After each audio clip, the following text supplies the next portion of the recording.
Bonjour à tous et bienvenue sur Margot Tricot. Pour ceux qui ne me connaissent pas encore, moi c'est Margot et ici je parle principalement de tricot mais aussi un petit peu de teinture. Et aujourd'hui ce sera un podcast tricot. Donc je vais vous parler de ce que je porte, de ce que je tricote en ce moment, de ce que j'ai terminé, de mes envies et aussi un petit peu de teinture. Alors c'est parti, on va commencer par ce que je porte. Donc je porte le Glowam Cardigan qui est un modèle de Caitlin Hunter que j'ai terminé de tricoter en février 2023 et que je porte pas mal depuis, je l'aime bien. C'est un gilet, alors la particularité c'est qu'il n'a pas de boutons et qu'il a les manches courtes, donc c'est plutôt un gilet de mi-saison. Mais là aujourd'hui je le porte avec un petit pull noir en dessous et j'aime bien le porter comme ça en hiver quand il fait très froid, par-dessus un pull. Et sinon à la mi-saison, par-dessus un t-shirt, ça fait le travail. C'est un gilet que j'ai tricoté en laine, donc ça s'appelle Cessia Lana Ecologica. C'est une laine qui est chinée, qui est marron avec un brin de blanc et je pense un brin de noir. Ouais, mais à mon avis c'est non teint. C'est 50% pure laine écologique, je sais pas ce que ça veut dire, et 50% alpaga. Donc c'est un fil qui est assez mou, mais comme c'est en épaisseur Aran, donc ça se tricote en 5,5, ça se tient quand même pas mal parce que moi du coup je l'ai tricoté en 3,5 puisqu'il est recommandé de le tricoter en 3,5. Donc c'est un gilet bien chaud, bien doux grâce à l'alpaga. Il y a un effet en fait de texture avec des mailles envers et mailles endroit. Il y a juste un jeu de mailles envers, mailles endroit qui est assez joli mais qui ne se voit pas beaucoup à cause du chiné de la laine. Mais c'est comme ça que la créatrice l'avait fait. Elle avait utilisé une laine un peu chinée et du coup j'avais envie de reproduire l'effet qu'elle avait puisque je le trouvais vraiment joli. Donc voilà, c'est ce que j'ai fait. Et même si on voit pas bien le motif, moi je sais qu'il existe et ça rajoute quand même quelque chose en haut des deux devants et du dos. C'est tout pour ce que je porte et on va passer aux projets terminés. Donc les projets terminés, j'en ai pas beaucoup, j'ai même triché sur un des deux. Donc j'ai deux projets terminés. Le premier projet terminé, c'est ce chouchou. Donc j'ai utilisé un modèle de Mochi Knits, mais en fait voilà, j'ai pas vraiment utilisé ce modèle-là, j'ai un peu fait ma recette. Donc ce que j'ai fait, c'est que j'ai monté 60 mailles en aiguille numéro 4 et avec le fil noir. C'est que des fils qui me restaient, hein. C'est pas des...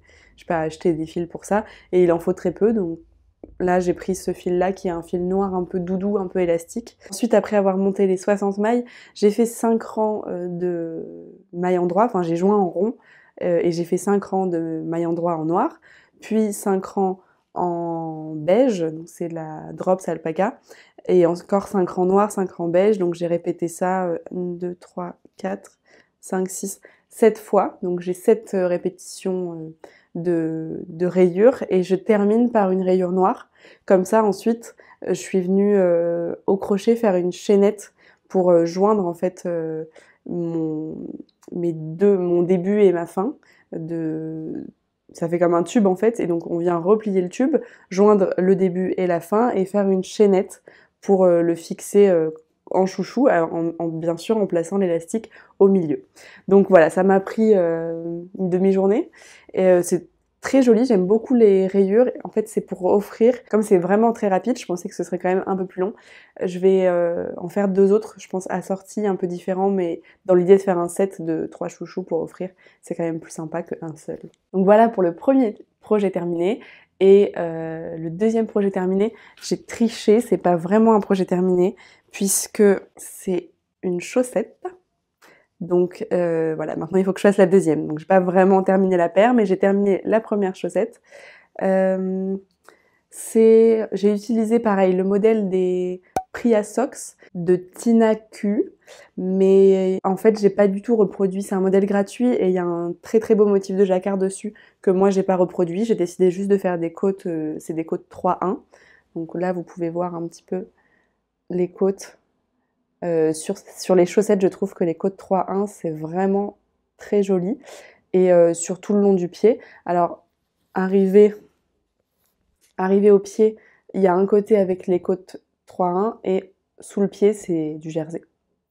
Et voilà, et le talon est aussi en côte 3-1. Donc c'est un talon qu'on fait en même temps. J'ai suivi le talon du modèle Priya. Et pour la laine, c'est de la Arweta de Filcolana, laine à chaussettes, et le coloris Alors j'ai pas le numéro du coloris, mais je sais qu'ils en ont pas 3000 des verres foncés. Donc c'est un vert très foncé, chiné avec du bleu et du jaune. Et du coup, c'est vraiment très discret les nuances de bleu et jaune. Mais voilà, si vous le voyez sur leur site ou en boutique, vous pourrez pas vous tromper si ça vous intéresse de le réutiliser. Moi, je l'avais vu sur une amie qui tricote et qui avait fait des chaussettes aussi avec des torsades dans cette couleur. Ça m'avait beaucoup plu parce que les torsades en fait étaient presque invisibles, mais du coup ça rajoutait un peu comme le Glo-Am que je porte aujourd'hui. Ça veut dire que si on regarde de loin, ça avait l'air d'être des chaussettes classiques et en fait non, il y avait beaucoup de travail de tricot dessus et ça se voyait. Ça demandait un deuxième regard pour voir vraiment la finesse de ce qu'elle avait fait. Donc voilà pour mon deuxième projet terminé. Il me reste plus qu'à faire la deuxième chaussette. Et par rapport à ce projet-là, j'ai partagé ça sur Instagram, mais je voudrais le partager ici aussi parce que je sais qu'il y a des gens qui me suivent ici, mais pas sur Instagram. C'est un projet, donc une paire de chaussettes, que je transporte dans ce petit pochon. C'est quelque chose qu'on m'avait offert à Noël et il y avait des produits de beauté dedans. Et en fait, ce qui est très pratique, c'est que c'est pile poil la taille pour une pelote à chaussettes, plus les aiguilles. Et il y a surtout ce petit cordon-là qui permet en fait de maintenir la pochette au niveau du poignet. Et moi, en fait, je tricote les chaussettes, en tout cas les petits projets, je tricote dans le métro, même des fois les gros projets, mais c'est vrai que quand il y a du monde, les gros projets, bon, on peut pas trop les sortir, mais les chaussettes, même quand il y a du monde, j'arrive à tricoter comme ça dans le métro, mais sauf qu'il faut pas que la pelote tombe par terre, elle roule ou qu'elle s'en mêle avec ce que j'ai dans mon sac, donc je laisse la pelote là-dedans qui pend à mon bras, et voilà, je peux tricoter, c'est vraiment très pratique. Alors je sais que voilà, il y a plein de pochons qui utilisent ce système-là de fermeture, et si vous voulez tricoter debout, assis, dans les transports, etc., je vous conseille vraiment cette forme-là de pochon. Donc c'est tout pour les projets terminés, et maintenant je vais vous parler des projets en cours que vous connaissez déjà pour ceux qui ont vu les épisodes précédents, mais j'ai quand même pas mal avancé. Donc le seul projet que j'ai pas avancé, c'est le châle Spring Thing de Espace Tricot. Donc je vais pas vous en reparler, je vais pas vous le remontrer, je vous le remontrerai quand j'aurai un petit peu avancé dessus. Mais je l'ai mis en pause parce que je privilégie les autres projets. Celui que j'ai beaucoup tricoté, c'est mon sweater numéro 11. Donc je vous ai fait une petite vidéo portée puisque j'arrive à la fin de mes côtes. J'ai pas encore fini mes côtes, hein, je vais rajouter encore 5 bons centimètres ou plus même, selon le rendu que je veux. Mais j'ai bientôt fini le corps et je vais bientôt passer aux manches et puis après il n'y aura plus que le col à faire. C'est un modèle que je vous ai déjà présenté. Je vous remonte juste la couleur parce que c'est vraiment le coloris que j'adore et que quand je le montre aussi, les gens à qui je le montre l'aiment beaucoup. Donc c'est un coloris que j'obtiens en mélangeant un fil de laine rouge, donc c'est la Dansk-Telsuld, qui est une laine rustique danoise, qu'un ami m'a ramené du Danemark et qui, je crois, n'est pas en vente en France, mais on a d'autres laines rustiques qui sont chouettes aussi. Et un fil de mohair et soie, donc 80% mohair, 20% soie, qui lui est rose fluo. Donc c'est deux coloris que j'ai teints et que je mélange pour obtenir cet effet rouge rosé chiné qui est que j'adore et que j'ai hâte de pouvoir porter cet hiver. Donc voilà, pour le modèle, là j'ai avancé sur tout le corps, donc c'était en rond tout droit, pas grand chose à dire de particulier, ça se tricote quand même en 2 fils donc ça va assez vite. Voilà, j'attends d'avoir terminé les manches et le col pour vous parler un peu plus du patron et de ce que j'en ai pensé. Je voulais aussi vous montrer aujourd'hui le sac à projet dans lequel je le transporte puisque je l'aime bien. C'est un sac à projet que j'avais cousu il y a quelques années, un peu à l'arrache, hein. Si on regarde les coutures, c'est pas hyper bien fait, mais en fait c'est que c'est cette broderie là d'abeilles que j'avais fait pendant le premier confinement du Covid où j'étais confinée chez moi et moi j'étais encore étudiante à l'époque donc je travaillais pas et j'avais quelques cours mais c'était pas encore bien mis en place les cours en visio donc j'avais pas grand chose à faire et je m'étais amusée à prendre une photo d'un dessin en fait en noir et blanc d'une abeille et à le rebroder sur un bout de tissu, mais ensuite après avoir brodé ça je me suis dit mince, le bout de tissu était tout petit, qu'est-ce que je vais en faire? Et du coup j'en ai fait un patch pour mettre sur un sac à projet. Alors c'est tout pour le sweater numéro 11 de, je l'ai pas dit, de My Favorite Thing. Et on va passer au dernier projet en cours que j'ai à vous présenter aujourd'hui, qui sont les chaussettes Priya, donc le même modèle en fait que celle que je vous ai présentée en Arwetta, mais celle-ci, alors je démêle tout. Donc pareil, je fais pas le motif de jacquard, mais je réutilise un peu la recette en fait de base, sauf que je la tricote en aiguille une demi-taille au-dessus, donc elle est un peu plus grande. J'ai peur qu'elle soit trop grande. Je pense que j'aurais dû la tricoter en 2,25 et pas en 2,5. Mais bon, c'est pas très grave, ça me fera des chaussettes un peu plus lâches, parce qu'en fait l'idée c'était de tester cette base de laine qui est une base donc 80% mérino et 20% lin en 400 mètres pour 100 grammes.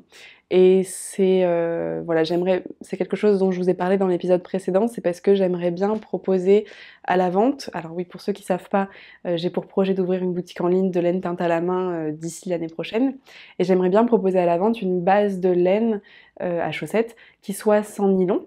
Voilà, pour ça je fais des petites recherches et du coup j'ai trouvé cette base là, mais que je teste, donc je teste en faisant ces chaussettes que je porterai ensuite pour voir si ça remplace bien le nylon. Pour l'instant, au niveau du toucher, c'est un peu plus sec que le mérino nylon, ça ressemble un petit peu au coton et il y a des petits fils, alors peut-être que vous allez voir, il y a des petits brins de lin en fait qui viennent des fois sortir du tricot et qui prennent pas la teinture. Donc ça fait un effet un peu différent sur la couleur. Là ça se voit pas trop puisque la couleur c'est un coloris varié avec des speckles, etc. et qui est pas très foncé, donc je pense qu'on voit pas trop, mais sur un coloris foncé, à mon avis, on voit bien les petits fils de lin. Donc à suivre, c'est pour l'instant assez satisfaisant. Je veux voir aussi au niveau de la solidité si ça peut marcher. Et voilà, donc ces chaussettes-là, comme c'est pour moi, je les avance un peu moins vite puisque là on arrive bientôt à la période des fêtes et j'aimerais bien pouvoir offrir quelques petits trucs tricotés. Donc ça c'est moins ma priorité. Voilà, c'est tout pour les projets tricot en cours. Comme j'ai pas mal d'encours en ce moment, j'avance un peu tout doucement à chaque projet. Et du coup voilà, vous avez la vraie temporalité de l'avancement de mes projets en cours. Je vais vous parler maintenant de ce que j'ai teint les 2 dernières semaines, puisque j'ai teint quelques écheveaux, donc pas pour moi. En premier, j'ai teint 2 écheveaux de la même couleur, mais c'est 2 bases différentes, donc qui prennent pas la couleur de la même façon. Donc ici, on a un 100% mérino non superwash, fingering, 100 grammes 400 mètres. Et ici, on a un 74% baby suri alpaga et 20% soie pour donc 50 grammes 400 mètres. Donc c'est une lace, même métrage que la mohair et soie, mais c'est du baby suri alpaga. Et voilà, mon idée c'est pareil pour la boutique en ligne, de proposer une base qui soit pas du mohair et soie, parce que moi j'aime bien le mohair, mais je suis pas 100% fan, et surtout je sais que ça peut piquer certaines personnes, et je crois que cette base là, mais c'est justement le test que je veux faire, pique beaucoup moins.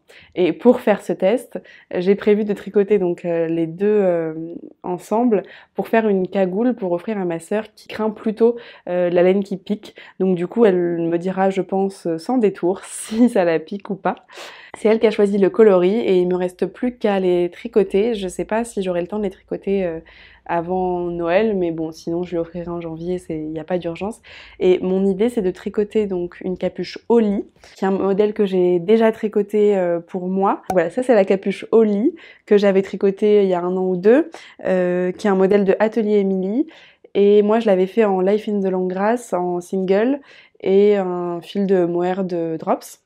Et voilà, moi je la porte et je sais qu'elle picote un petit peu, mais c'est pas quelque chose qui me dérange. Et c'est un modèle que j'aime bien et que j'ai déjà en stock, donc je voulais lui refaire. En plus elle l'a essayé et ça lui a plu, surtout qu'elle aime pas trop les bonnets, parce qu'elle trouve que ça lui aplatit les cheveux. Et du coup pour les capuches ça fait pas du tout ça, comme on vient la mettre, enfin c'est pas du tout le même effet que le bonnet, donc ça lui a plu. Donc je trouve ça chouette comme idée cadeau. En fait comme elle a essayé celle-là, j'ai pas envie de lui offrir une différente au risque que ça lui plaise pas.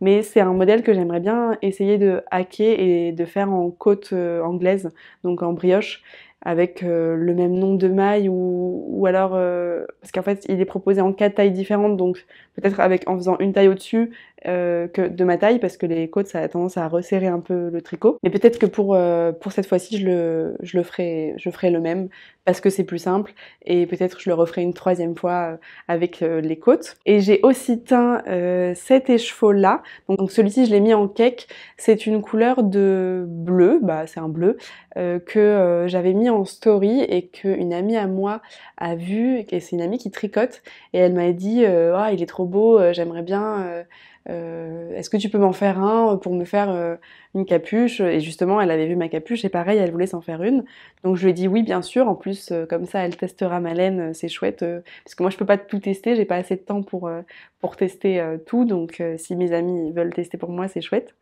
Et c'est quelqu'un qui tricote pas depuis longtemps, et du coup elle me disait mince je veux pas, enfin elle se sentait pas de tricoter un brin de mérino plus un brin de mohair, enfin deux brins ensemble en fait. Et au final quand je lui ai montré la laine et quand je lui ai montré la laine que j'avais teint pour ma sœur, ça lui a vachement plu, l'effet poilu de la Suri Alpaga soie, à chaque fois, non, Baby Suri Alpaga soie. À chaque fois, j'oublie parce que c'est pas automatique pour moi cette base, mais à force de le répéter, ça le deviendra. Donc, elle a beaucoup aimé l'effet poilu de la Suri Alpaga soie, et du coup, je vais lui teindre aussi. Donc, là, je vous la montre en non teint, en écheveau non teint.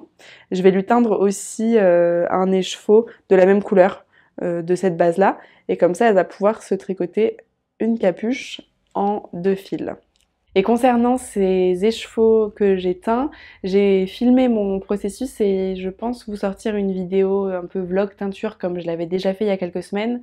Je l'ai même fait 2 fois, j'avais fait 2 vlogs teinture. Je vais vous en faire un troisième pour ces échevaux-là, qui sortira probablement la semaine prochaine, donc jeudi prochain. Et pour terminer sur la teinture, j'ai refait des essais de rose, puisque j'avais déjà fait quelques essais de rose, mais j'avais des couleurs que j'avais pas réussi à obtenir. Donc j'ai refait d'autres essais, j'ai obtenu ça. Donc bon, il y en a certains qui ressemblent un peu à du rouge, d'autres un peu plus à du violet. Mais voilà, mon idée c'était d'essayer d'obtenir des couleurs que j'avais pas réussi à obtenir.